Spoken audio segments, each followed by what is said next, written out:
नफे मान से हमेशा मुक्त रहो। कोई भी देवी देवता कभी बलि स्वीकार नहीं करते, इसका हमेशा ध्यान रखना।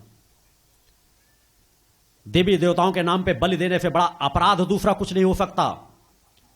दुर्भाग्यवश वर्तमान समय में भी समाज में वही चीजें चल रही हैं, मगर रोकेगा कौन? क्योंकि जितने अधर्मी, अन्यायी, अफरत प्रवृत्ति के, चाहे वो राजनेता हों, चाहे जिस क्षेत्र में हों, उन्हें तो यह मांस मदिरा ही अच्छी लगती है। तो जो इसमें लिप्त हैं उनमें कभी अंकुश नहीं लगा सकेंगे। मगर इस महापाप को भी भक्ति मानव कल्याण संगठन को रोकना है, और भक्ति मानव कल्याण संगठन हर पल रोक रहा है। हमारा पहले लक्ष्य है कि समाज को पहले दिशा दी जाए। आज भक्ति मानव कल्याण संगठन के प्रयास से एक दो नहीं, लाखों लाख परिवार जो बलि देते थे, मांस चढ़ाते थे, मदिरा चढ़ाते थे, आज पूरी तरह से उससे मुक्त हो चुके हैं। और जो आज नए भक्त यहां आए हुए, उन्हें मैं पुनः आह्वान करता हूं कि यदि आपके पूर्वज, आपके माता पिता कभी नवरात्र में, कभी किसी पर्व में, कभी किसी संतान के उत्पन्न होने पर कहीं बकरा चढ़ाते थे, कहीं मुर्गा चढ़ाते थे, तो इनसे मुक्त हो जाओ। नहीं, तुम उस परंपरा में तुम भटके हुए हो, तुम्हारे पिताजी भटके, आज तुम भटक जाओगे तो आने वाली आगे पीढ़ी भी सोचेगी हमारे पिताजी करते थे, अगर हम छोड़ दें तो कहीं हमारा अहित ना हो जाए। यह पवित्र धाम से मेरा वचन है, आशीर्वाद है आपके साथ कि उसकी वजह से आपका कोई अहित नहीं होगा, बल्कि आपका कल्याण होगा। अतः देवी देवताओं के नाम पर किसी प्रकार के मांस मदिरा का उपयोग बंद कर दो, अन्यथा कभी आपका जीवन सुखी नहीं रहेगा।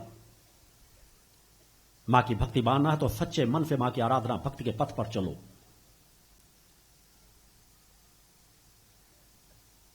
हमेशा सत्य पथ की विचारधारा रखो, ज्ञान का सम्मान करना सीखो।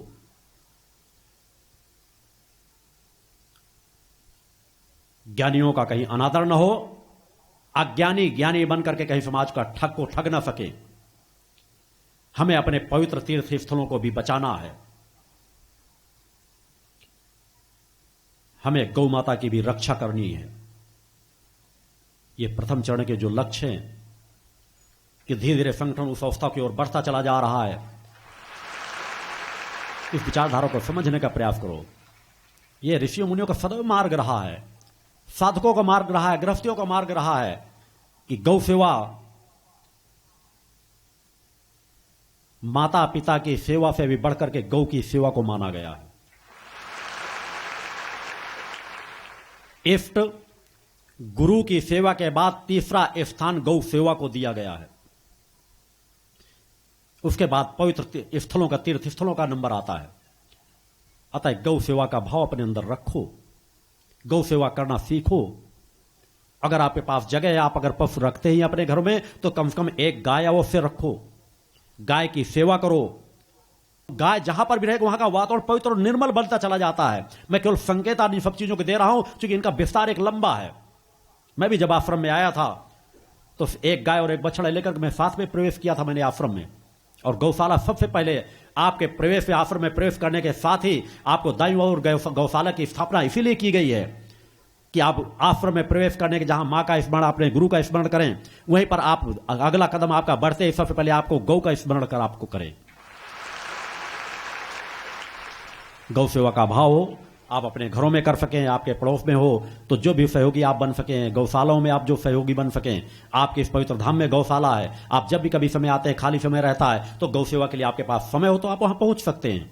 मगर जब भीड़ में आप कह देंगे अब इतने लोग आए अचानक गौ सेवा के लिए, वहां खड़े हो जाए, वहां कोई आवश्यकता ही ना हो, जहां आवश्यकता हो वहां मदद करें, तो वहां निश्चित प्रवेश द्वार पर रोक दिया जाएगा। मगर जब बाकी समय आते हैं, कम लोग होते हैं, वहां जरूरत आप जाइए, वहां सेवा करने का मौका दे दिया जाता है।